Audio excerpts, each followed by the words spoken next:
আম জাম পান তামোল লাগৈ লাগৈ নমস্কাৰ welcome to my first YouTube channel Rituj blog. অসমীয়াৰ পৰম্পৰা অনুসৰি প্ৰত্যেক বছৰ মাঘৰ বিহুৰ দুমাহীৰ দিনাখন ডাঙৰ ডাঙৰ গছত আমি খেৰ বান্ধো। বলক আপোনালোকে মোৰ লগত চাওকচোন। লৈ পেলাই তামোল গছ আছে, ডাঙৰ ডাঙৰ গছ আছে, সেইবোৰ এনেকৈ এনেকৈ বান্ধে মুচুকাই তাৰপাছত এনেকৈ সোমাই দিয়ে। সেইটো আমাৰ বিহুৰ দুমাহীৰ দিনাখন কৰা নিয়ম হয়। এইটো এটা যিবোৰত খেৰ বান্ধিলোঁ সেইবোৰত আমি যাম।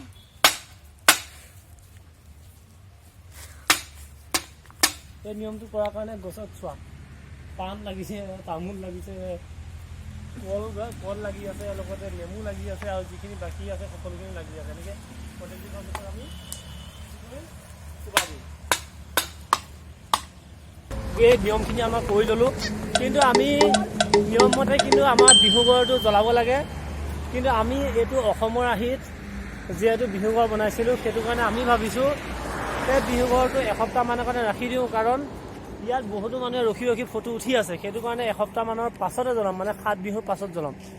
নাৰিকল কটাৰ কম্পিটিশ্যন চলি থকা যেন লাগি আছে। চাওকচোন, এই টাইমাৰ দি পেলাই নাৰিকল কাটি আছে।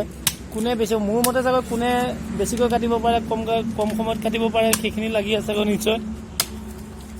কেনেকুৱা দাদা, কি চলি আছে এইবোৰ? শিকিব লাগিব। কি চলি আছে এইবোৰ? নাৰিকল কম্পিটিশ্যন, কোনে সোনকালে কাটিব পাৰে। এয়া চাওক, 24 ছেকেণ্ডত এটাও নাৰিকল কাটিব পৰা নাই।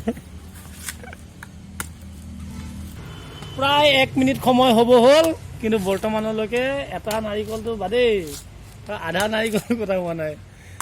এনেকুৱা এটা কম্পিটিশ্যনত কিছুমান মানুহে আধা মিনিটত এটা নাৰিকল মুখেৰে গুচাই দিয়ে। কিন্তু এয়া চাওক, আধা মিনিট দূৰৰ কথা 1.5 মিনিট সময় হ'ব হ'ল, ওপৰৰ বাকলিখিনি এতিয়ালৈকে গুচাব পৰা নাই। ঠিক আছে, 2 মিনিট 52 ছেকেণ্ডত এটা নাৰিকল গুচা হ'ল। এবাৰ এওঁ আহিব এবাৰ নাৰিকল কাটিবলৈ। 1 মিনিট 15 ছেকেণ্ডৰ ভিতৰত এটা নাৰিকল কাটি দিছে। এওঁ জিকিলে, এওঁ কিবা এটা বিহুৰ উপহাৰ দিব লাগিব। আমাৰ যি বিহু ঘৰৰ আৰ্হি, সেই আৰ্হিটো আমি প্ৰথমতে পকাত ড্ৰয়িং কৰি লৈছোঁ যাতে ভুল নহওক। অসমীয়া বাপুতিকাৰন বিহুটি ৰক্ষা কৰিবলৈ কাৰণে আমি ভেলাঘৰ বনাই আছিলোঁ। তাতে ভেলাঘৰৰ ইমান ৰাতি লাইট জ্বলাই পেলাই এতিয়াও বনাই আছোঁ। কেনেকুৱা লাগে? এখন বেয়া যেন লাগিছে, কিন্তু এখন আপোনালোকে পাছত গম পাব এখন কি বস্তু। এয়া চব কাম কৰি আছে, এই ৰাতিও আমি কাম কৰি আছোঁ যাতে অসমৰ যি বাপুতিসাহোন বিহু যাতে আমি ৰক্ষা কৰিব পাৰোঁ বা নতুন কিবা এটা ৰূপ দিব পাৰোঁ। তাৰ কাৰণে আমাৰ প্ৰচেষ্টা সদায় আছে আৰু আগতেও তেনেকৈ কৰি গৈছোঁ। সেইটো কাৰণে চাওক আপোনালোকে কি হয়, শেষত গম পাব এই বস্তুটোনো কি আছিলে। এতিয়া থাকক, শেষত গম পাব কি আছে। ঘৰৰ সন্মুখতে আমি কেইজন মিলি পেলাই লাগিয়ে আছোঁ প্ৰথমৰ পৰা। এয়া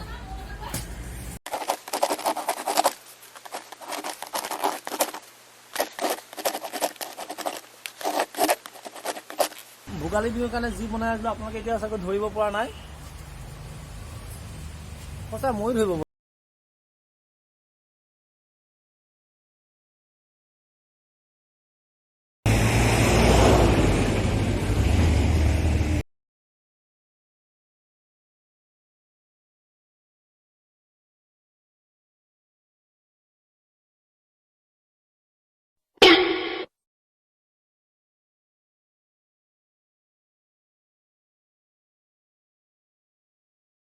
ৰাতিও লাগি আছোঁ আমি, কিন্তু হোৱা নাই এতিয়ালৈকে বৰ্তমান। অসমৰ আৰ্হিত আমি এসপ্তাহ ধৰি লাগি আছিলোঁ দিনে ৰাতিয়ে। ৰাতি 10টা বজালৈকে আমি বিহু ঘৰত লাগি আছোঁ। এয়া চাওক আপোনালোকে অসমৰ মেপখন কেনেকুৱা হৈছে মোক কমেণ্ট কৰি জনাব।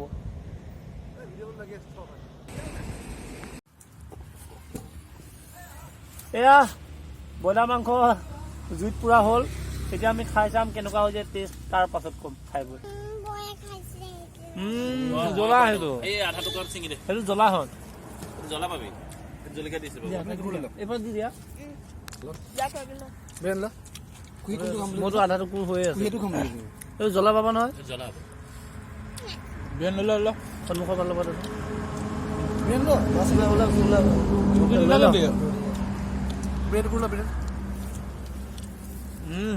মজা আৰু মছলা দিয়াৰ কাৰণে আৰু ধুনীয়া হৈছে যদি